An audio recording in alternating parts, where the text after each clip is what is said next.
있는 성도들에게 이렇게 한번 마스크를 썼지만 축복합시다. 당신을 축복합니다. 하나님께서 우리의 기도를 들으시고 기도한 대로 이루어 주실 줄 믿습니다. 여러분, 마스크를 썼는데 얼마나 답답하십니까? 참 마스크를 써서 답답함도 있겠지만 여러 가지가 다 답답한 가운데 있습니다. 어렵지 않는 사람이 없습니다. 가정과 사회는 물론이요, 국가와 어쩌면 인류 전체가 지금은 신음하고 있습니다. 이런 고난의 때에 하나님이 세우신 교회는 무엇을 해야 하는가? 누누이 말씀을 드렸지만은 교회는 조직이 아니라 사람이라고 말씀을 드렸습니다. 온 사회가 이 어려움에 빠진 이때에 믿는 우리는 무엇을 어떻게 해야 하는가? 오늘 이 시간에는 사도행전에 나타난 한 사람을 통하여서 교훈을 받고자 합니다. 사도행전을 우리가 살펴보게 되면 특별한 사람은 아니지만은 위기 때마다 초대교회가 어려울 때마다 등장해서 교회를 세워주시고 주변 사람들을 위로해 주는 한 사람을 발견하게 됩니다. 특별한 것은 아닌데 한 사람이 등장함으로 그 위기를 극복하게 하시는데 그 한 사람이 누구인가? 그 한 사람의 이름이 바나바입니다. 하나님께서 왜 위기 때마다 이 바나바를 등장시키는가? 그 이유는 무엇인가? 어쩌면 오늘날 믿는 자들이 우리들이 그의 삶을 본받으라는 것입니다. 코로나로 인하여서 모든 사람들이 신음을 이때에 우리에게 필요한 사람이 있다면 바로 바나바와 같은 사람입니다. 하나님은 지금도 교회 안에 바나바와 같은 사람을 찾고 계십니다. 오늘 이 시간에 예배를 드리며 이 말씀을 듣는 여러분 모두가 하나님이 찾으시는 이 시대에 바나바와 같은 삶을 살아가는 여러분이 되시길 주의 이름으로 축복합니다. 어떻게 하면 우리가 이 고난의 터널을 승리하며 이기기 위해서 무엇을 해야 되는가? 오늘 특별히 두 가지를 살펴보기를 원합니다. 우리가 이 코로나의 긴 고난의 터널을 이기기 위해서 믿는 성도는 먼저 무엇을 해야 되는가? 언제 이 고난이 끝날지, 이 팬데믹의 상태가 종식될지 아무도 예견할 수 없습니다. 장담할 수 없습니다. 이 어려움이 계속되는 이 시대에 그렇다면 믿는 우리들은 무엇을 해야 되는가? 어떻게 해야 되는가? 하나님께서 주신 본문의 말씀을 통하여서 살펴보기를 원합니다. 무엇을 해야 되는가?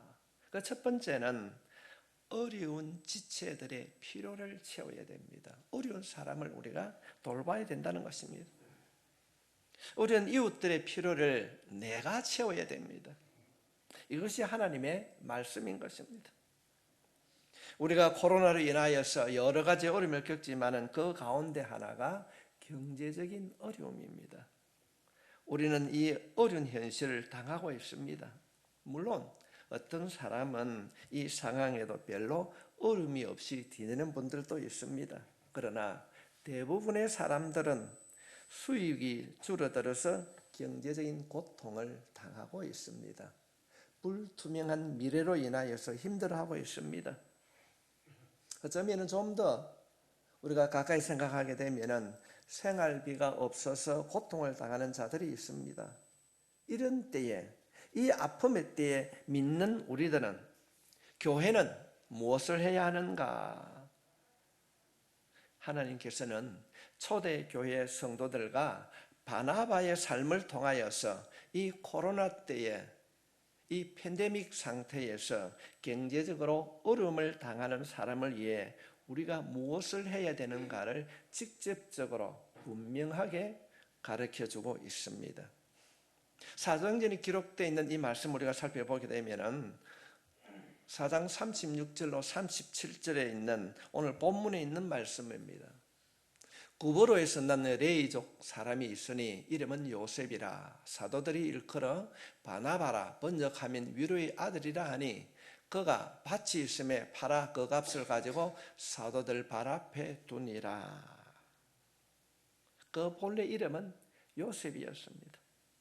그러나 사도들이 그에게 붙인 별명이 너무나 유명했으므로 오늘날 사람들도 요셉이라고 말하기보다는 바나바라고 하는 말을 더 익숙하게 알고 부르고 있습니다. 바나바, 위로의 아들이었습니다. 그가 어떤 삶을 살았기에 이름보다 별명이 더 알려졌을까요? 오늘 본문에 보면은 그가 구브로에서 태어났다고 말씀하고 있습니다. 그는 이스라엘 본토에서 자란 유대인이 아니라 외국에서 태어난 그런 사람이었습니다. 그래서 그는 레위인이었지만은 제사장이 될 수 없었고, 오늘날 말씀을 드린다면은 평신도로 교회를 섬겼습니다. 우리가 사도행전을 읽어보게 되면은 초대교회에서 사도 바울의 버금가는 위대한 지도자의 역할을 그가 감당하고 있음을 보게 됩니다. 무엇이 그 평범한 사람을 위대하게 만들었는가? 어떻게 그가 평범한 사람이었는데 초대교회의 지도자로 세움받게 되었는가? 오늘 본문은 그 이유를 우리에게 가르쳐주고 있습니다. 우리들 또한 오늘 이 말씀을 통하여서 이 바나바가 행하였던 그 삶을 살게 되면은 우리 또한 하나님의 도구로 쓰임받게 될 줄 믿습니다.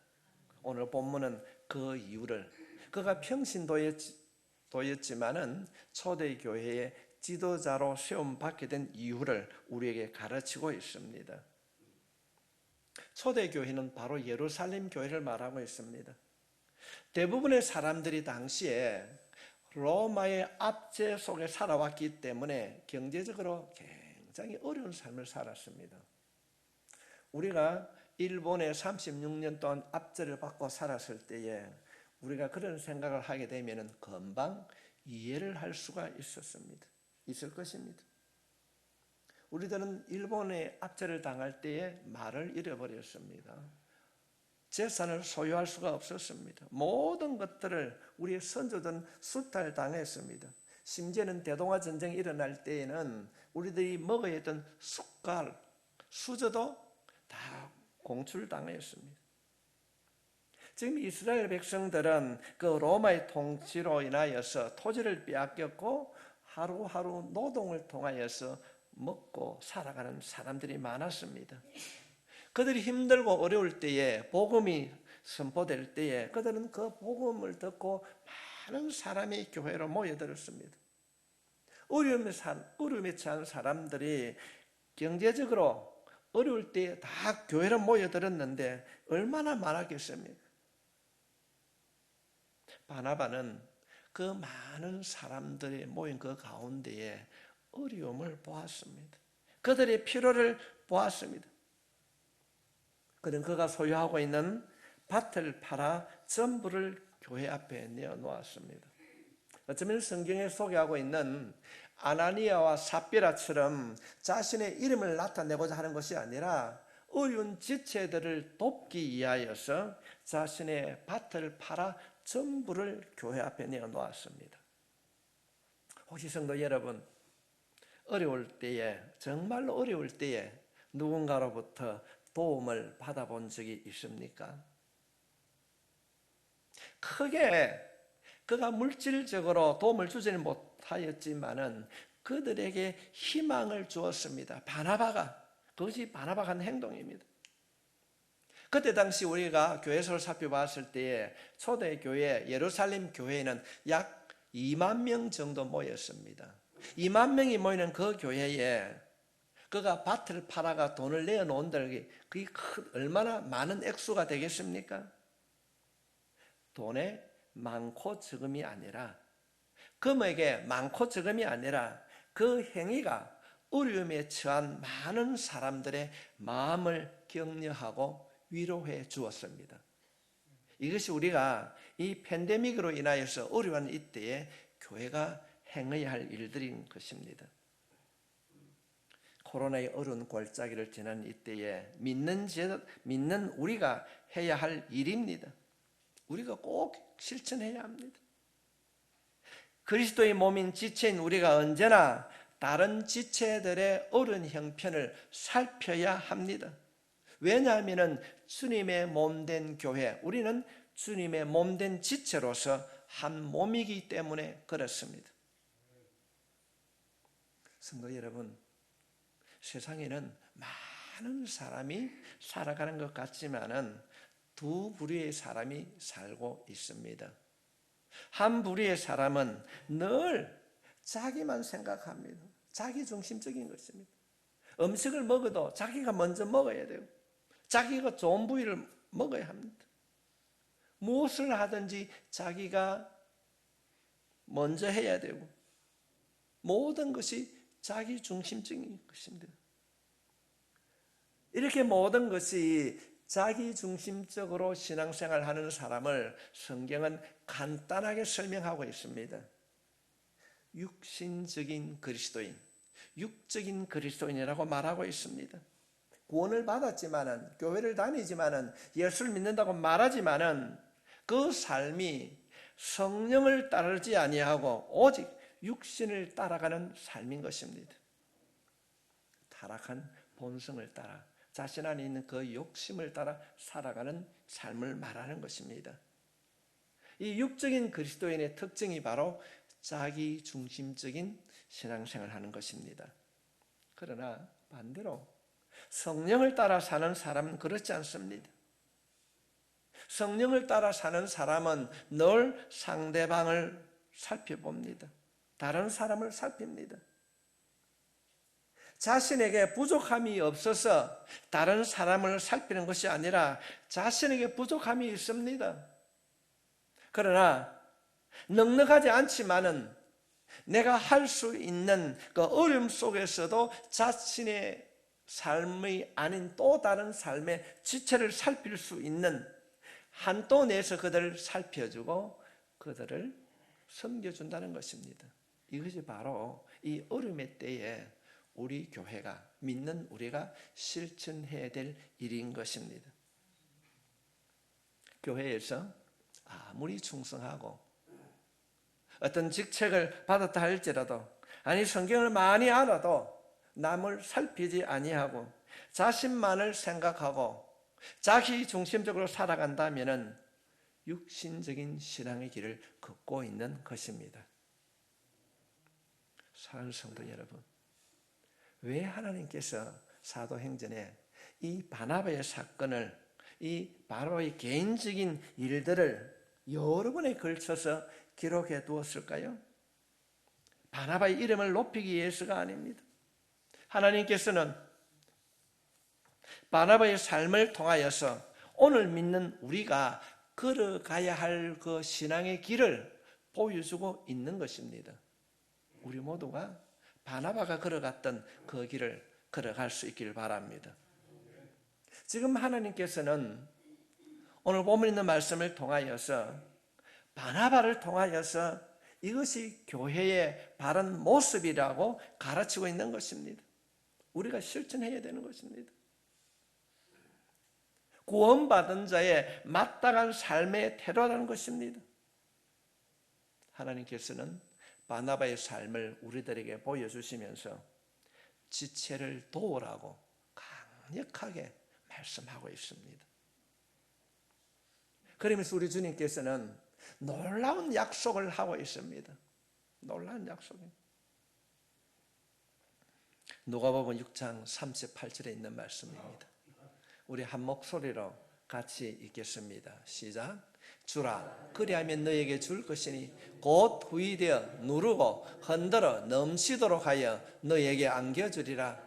너희가 헤아리는 그 헤아림으로 너희도 헤아림을 도로 받을 것이니라. 아멘. 너무나도 분명한 약속입니다.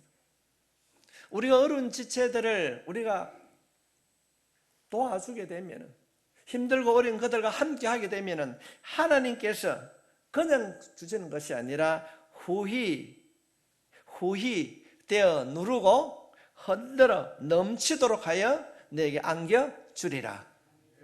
믿을 수 있기를 바랍니다. 너무도 분명합니다. 저는 목회를 하면서 그런 일들이 이루어지는 것을 너무나도 많이 경험하고 있습니다. 지금도 보고 있습니다. 말은 아니하지만은 소용이 지체들을 돕고 살피는 자들을 하나님께서 어떻게 채워주시는가 너무도 분명하게 보고 있습니다. 우리 교회가 처음 개척한 이후부터 우리는 처음에는 참 많은 교회를 섬겼습니다. 지금은 정말로 제가 부끄럽습니다. 교회를 세울 때에 우리가 얼마나 연약한 교회를 많이 섬겼는데 지금은 많이 축소되어 있습니다. 그들은 왜 우리가 돕는지 알지를 못했습니다. 어떤 분들은 교회 헌금을 하는데도 자신을 알리는 분들이 있습니다. 주님께서는 아나니아와 삽비라를 통하여서 우리들에게 가르치고 있습니다. 하나님은 알고 계십니다. 하나님은 보고 계십니다. 사랑하는 성도 여러분, 하나님이 아시면 되지 않습니까? 2만 명이 되는데 우리 말로 하면 밭 한 번 팔아가지고 얼마나 되겠습니까? 그러나 그 바나바의 그 작은 선행이 그들에게 위로가 되었다는 것입니다. 내 것이라고 움켜쥐는 것이 아니라 내 것이지만은 내보다 더 못하고 연약한 자들을 섬기기 위하여서 내가 나를 포기한다는 것입니다. 얼마나 위로가 되었을까요? 상대방을 이렇게 세울 수 있습니다. 큰 금액은 아니라 할지라도. 성도 여러분, 이것이 믿는 우리가 교회가 해야 할 일이라고 하나님께서는 지금 말씀하시는 것입니다. 누구나 고난을 겪을 수 있습니다. 그러나 특별히 코로나로 인하여서 교회 안이나 교회 밖에서 많은 지체들이 경제적으로 어려움을 겪고 있습니다.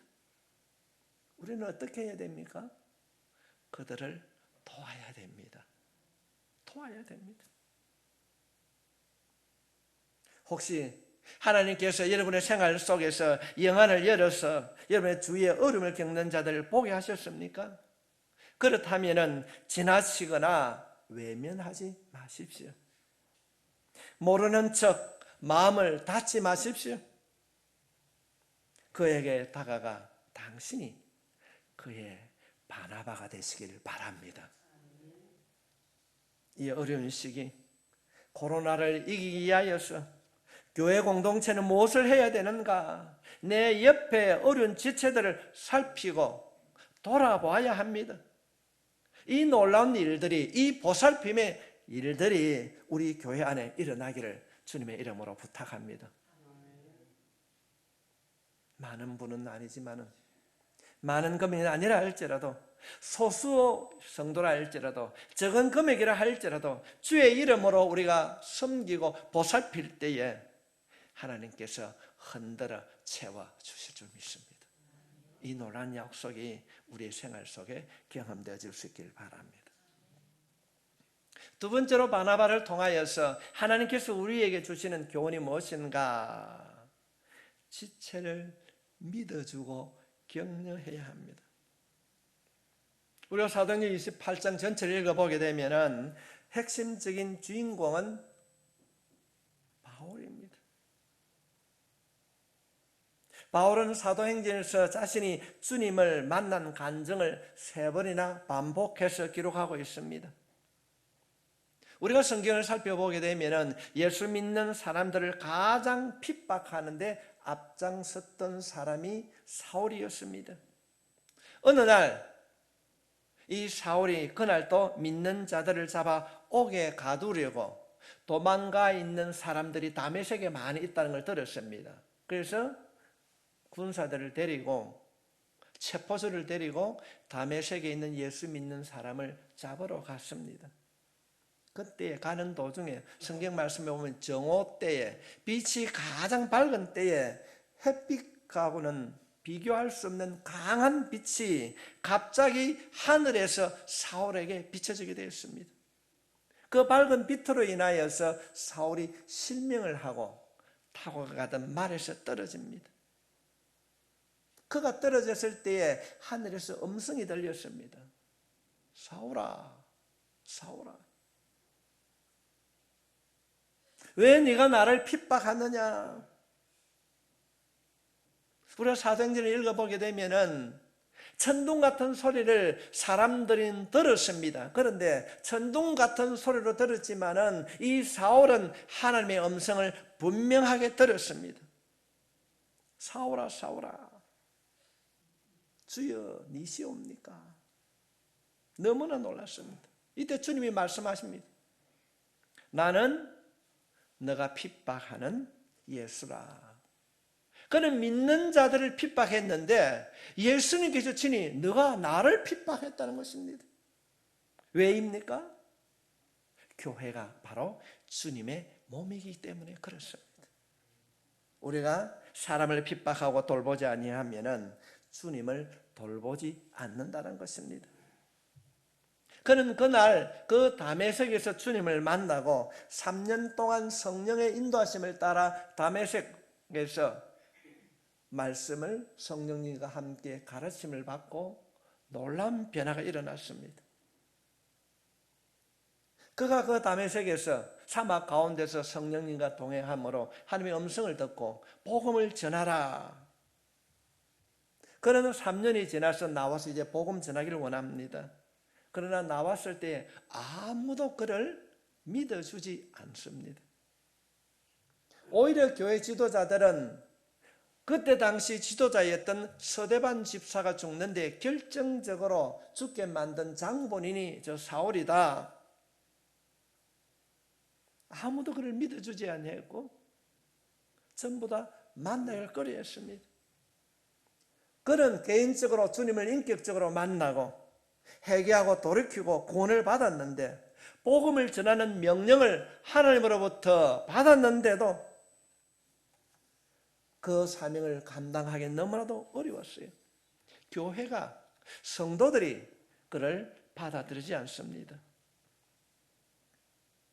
사람들이 다 회피하는 거예요. 도망을 가는 겁니다. 저놈 저 나쁜 놈이야. 스데반 죽일 때 저것 때문에 죽었어. 모두가 그를 멸시하고 있습니다. 그때에 한 사람이 등장을 하게 됩니다. 그 사울의 신분을 보증을 써주는 사람이 있습니다. 26절부터 27절에 있는 말씀을 보겠습니다. 사울이 예루살렘에 가서 제자들을 사귀고자 하나 다 두려워하여 그가 제자됨을 믿지 아니하니 바나바가 데리고 사도들에게 가서 그가 길에서 어떻게 주를 보았는지와 주께서 그에게 말씀하신 일과 다메섹에서 그가 어떻게 예수의 이름으로 담대히 말하였는지를 전하니라. 지금 소대 예루살렘 교회에 이 바울을 데리고 가서 이런 사람, 이 사울이 이전에는 그렇게 나쁜 짓을 많이 했는데 이제 주님을 인격적으로 만나고 그가 변화되었다. 신분 보증을 하고 있습니다. 아무도 그를 믿어주지 않았습니다. 아마 우리들도 그렇게 했을 것입니다.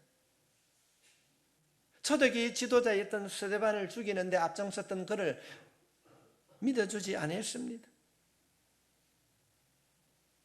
그러나 바나바는 그를 믿어주었습니다. 바나바는 마음을 열고 사울의 간정을 들었고 그리고 진심으로 그가 회심했다는 사실을 알았습니다. 사울은 주님을 만났고 3년 동안 주님과 동행하면서 하나님의 말씀을 직접 가르침을 받았고 주님의 사도가 된 것을 그의 간증을 듣고 모든 사람, 특히 예루살렘 초대교회에 변화되었다고 하는 신분을 보증해 주었습니다. 바나바는 그를 믿어주었습니다. 어쩌면은 바나바가 사울을 믿어주지 아니었다면은 바울이 설 수가 없었을 것입니다. 성도 여러분, 우리의 세상을 살아가면서 고마운 사람이 많지만은 누가 가장 고마운 사람입니까? 누가 가장 고마운 사람입니까? 그것은 자신을 믿어주는 사람입니다. 자신을 믿어주는 사람입니다. 특히 세상에 있는 사람들이 자신을 손가락질할 때에 나에게 다가와 자신을 믿어주는 사람이 가장 고마운 사람입니다. 가장 고마운 사람.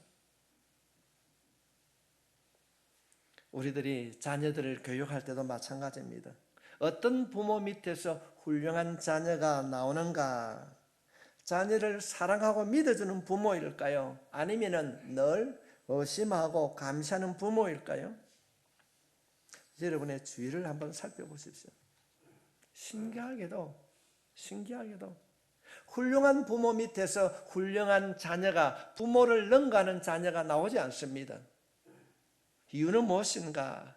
똑똑한 부모들은, 성공한 부모들은 자녀들을 믿지 않습니다. 쉽게 믿지 않습니다. 믿어주기보다는 간섭하는 거예요. 통제하고 제한하고 있습니다. 그러나 여러분의 옛날 부모를 한번 생각해 보십시오. 자녀들을 100% 믿어주었습니다. 당신의 자녀가 어떤 학교 공부를 잘하고 못하고 아니라 당신의 자녀가 최고라고 믿어주었습니다. 이런 부모 밑에서 자란 자녀가 회심하게 되고 성공하게 되는 것입니다. 자녀를 향한 신뢰와 믿음이 자녀들의 마음을 붙들어주기 때문에 그렇습니다. 성도 여러분, 여러분의 자녀를 믿어주십시오. 비록 지금은 자신의 마음, 부모의 마음에 합숙하지 않는다 할지라도 내 자녀는 분명하게 하나님 안에서 성공한 자녀가 될 것이라고 하는 믿음 가지고 기도하고 그 길을 인도하면은 분명 그 자녀는 이 시대에 성공한 자로 사회에 쓰임받게 될 줄 믿습니다.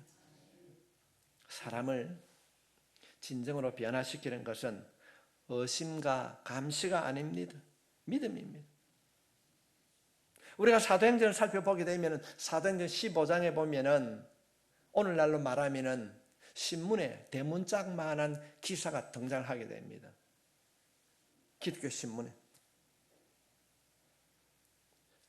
그때 당시에 교회 지도자 바울과 바나바가 싸웠다. 이런 게 아마 대문짝만 헤드라인으로 아마 나왔을 거예요.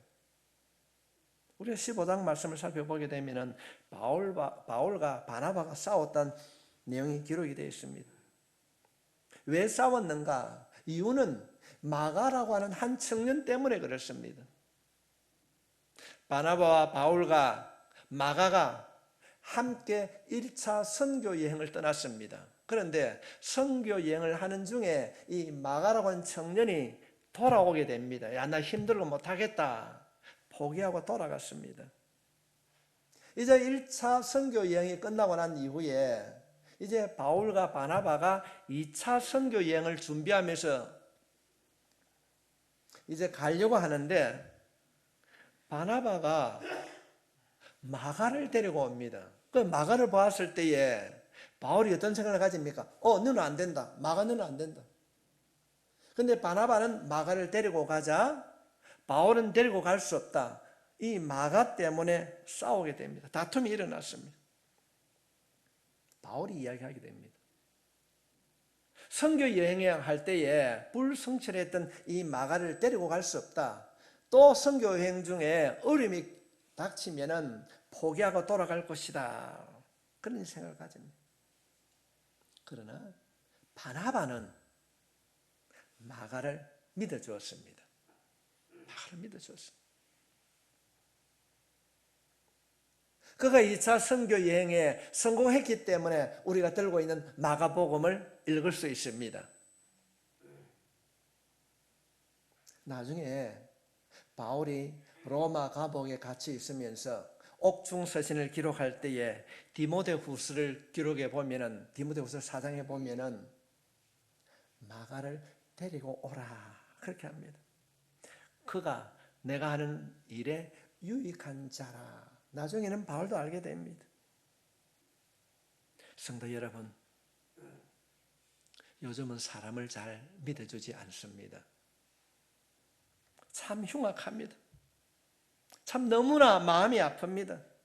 한번 잘못하면 영원히 일어설 수 없습니다.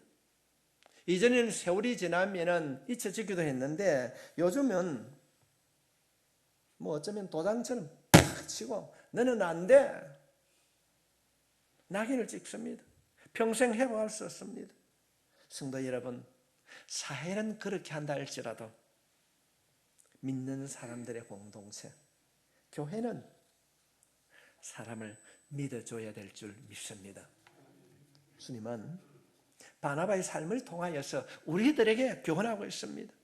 지금 하나님께서는 이 이야기를 하고 계시는 것입니다. 그래서 성경을 살펴보게 되면 어느 날 베드로가 주님께 찾아와서 이런 이야기를 하게 됩니다. 주님, 형제가 잘못했으면 몇 번이나 용서를 해주면 됩니까? 그렇게 질문하고 난 이후에 베드로가 예수님께 칭찬받고 싶어서 7번 하면 됩니까?